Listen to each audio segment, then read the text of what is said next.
$300,000.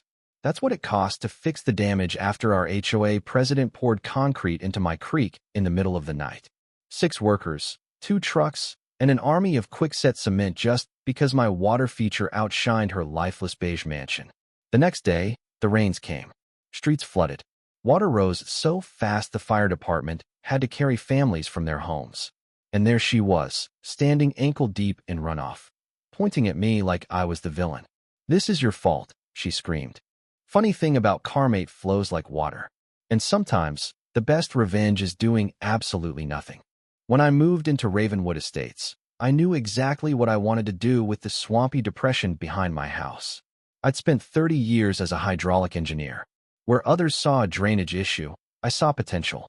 So, I turned that patch of muck into a closed-loop water feature that recycled rainwater through a series of waterfalls, native plants, and a koi pond. I built a small bridge in honor of my late wife, Claire, who always dreamed of a garden that danced with sound. It didn't take long for the neighbors to notice. Kids fed the fish after school. Couples posed for photos. It became the quiet heart of the neighborhood. And that's when Madison Drake, our HOA president, took notice too. Madison was the kind of person who measured the height of your mailbox with a laser level and signed her emails "warmest regards" like a threat. Her sterile, oversized colonial sat at the lowest point in the neighborhood, and for years, it had been the final stop on her self-important community excellence tour. But that spring, realtors started ending their tour at my house instead. Her smile got tighter every time someone complimented my garden. And after the local paper ran a full-page story titled "Ravenwood's Hidden Oasis," she snapped. 3 days later, I received a violation notice, unauthorized modification of property drainage systems.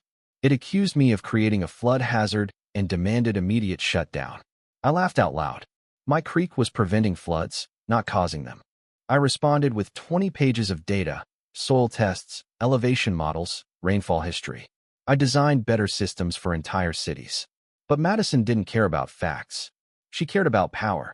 At the next HOA meeting, she presented a sham report from her brother-in-law, posing as an expert, claiming my creek could cause tsunami-like conditions. The room erupted when Bob Langston, another retired engineer, called it technically laughable. But Madison had already voted with her puppet board. I had 30 days to destroy the creek. Then came the warning. A cryptic text. "Check your cameras tonight. They're planning something." At 11 p.m., 2 trucks rolled up. Hartford Construction, owned by Madison's cousin. I watched 6 men dump concrete into my garden like they were paving a parking lot. I filmed every second. Madison even showed up, giving orders from her car. Sarah Green, a new neighbor I'd met days earlier, walked by and started filming too. Turns out, she was an investigative journalist, and she'd been watching Madison for months. By dawn, the creek was dead. My bridge half submerged. Fish floating lifeless. Trees smothered in gray. I reported the vandalism to the police and handed them hours of footage. Madison showed up minutes later, playing shocked. Then the rain started. And it didn't stop. With the creek destroyed, water had nowhere to go. It backed up into the street, then into garages. My phone lit up with texts from panicked neighbors. And Madison? Her hoe seat, the lowest point, took the worst hit. The fire department evacuated her in hip waders while local news filmed it live. And still, she blamed me. At the next emergency HOA meeting, Madison stood in soaked clothes and declared the flood my fault. Bob Langston stood up and torched that lie in one sentence. The flooding began after someone filled the creek with concrete. The room exploded.